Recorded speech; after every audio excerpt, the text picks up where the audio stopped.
Hello, welcome to the Victorian Cottage Kitchen. Thank you for joining me today. Today I am making salt dough ornaments, so I'm so glad you're here with me. Now, this is a little bit of a messy craft, and make sure that you have an adult with you because you do need to use the oven for this craft. So for this one, you'll need flour, salt, a little bit of water, and then you'll either need to provide cookie dough cutters or you can freehand cut out your shapes. And like I said, you will also need to bake these. So the first thing you're gonna do is with baking, it's all about ratios. So you're going to have 1 flour, half salt, and half water. So for today, I'm making a very small portion for me. So I am using a half cup of flour. That's gonna go right into my bowl. I'm using a 1/4 cup of salt. And for this one, I'm gonna just kind of eyeball it to half filled, which is right about there.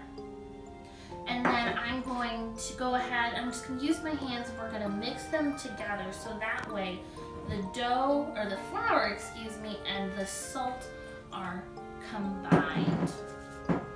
Next, what you're gonna do is you're gonna take your cool water, shouldn't be hot, and you wanna add it in a little bit at a time, and you can use your fingers and mix it all together. And you want it to come together to form a dough. So I'm gonna mix it all in.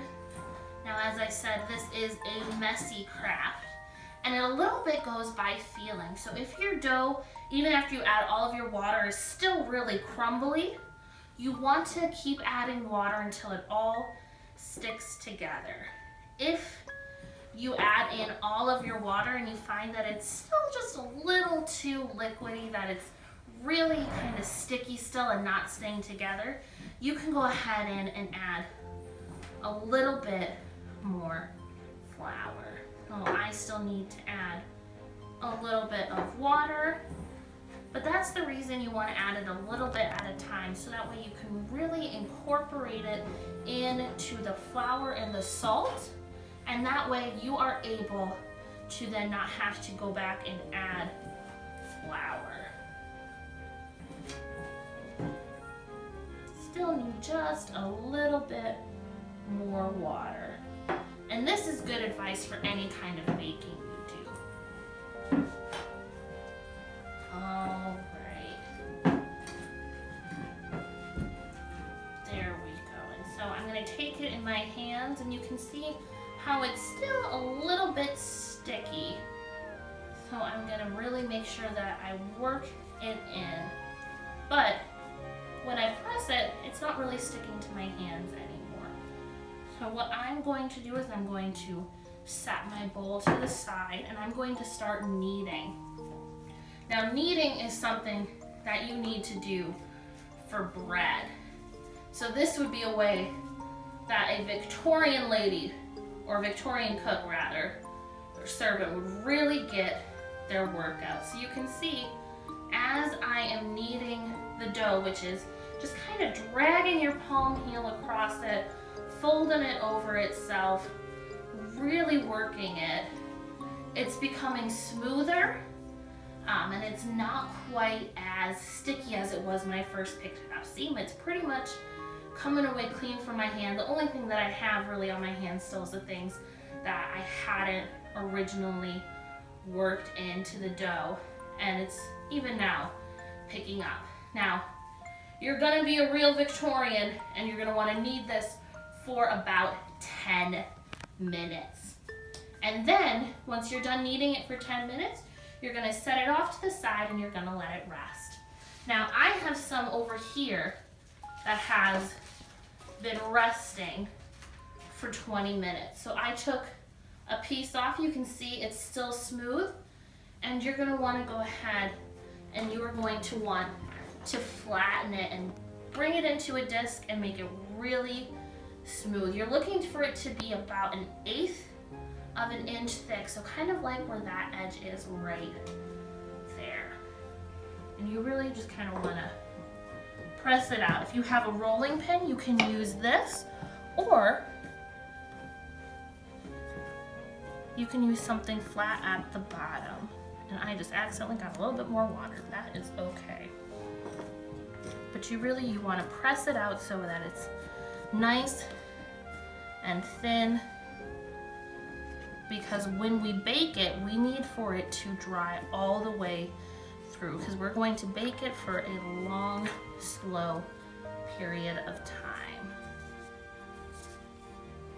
A good tip is that when you flatten it out is you want to do it probably on a rolling on piece of parchment paper right onto the baking sheet.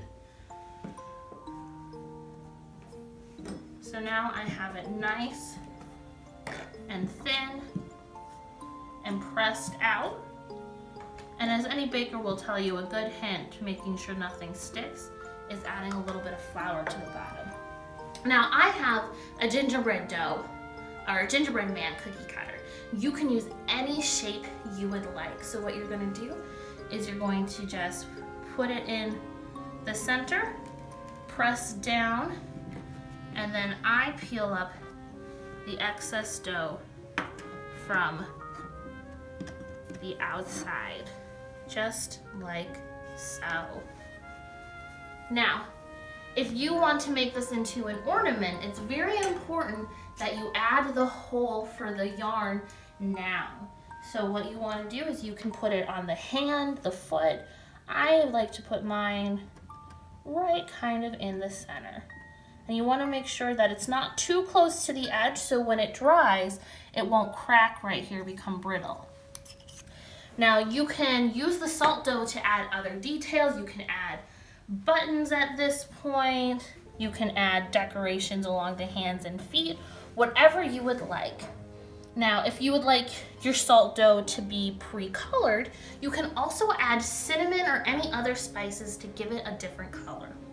You're then gonna put these on a tray and you're gonna bake them low and slow, because it's not necessarily for them to get done, it's for them to dry out. So you're gonna put it in the oven for about 2 hours at about 250 degrees. And just keep an eye on it, especially at the end, making sure that it is dry when you come out, because the reason that this will last is because of all of the salt. So salt will act as a preservative, so you'll be able to keep these ornaments for years to come. Now, I baked one earlier and it came out just like this. You can hear that it's already hard. And now I can go ahead and decorate it. I can use paint, I can use markers to decorate this little dude however I would like, and he will be the perfect addition to my Christmas tree this year. So thank you so much for visiting me in my kitchen today. If you want to learn more about Victorian Christmas, visit our website at lombardhistory.org, and we look forward to seeing you soon, and thank you for visiting me today.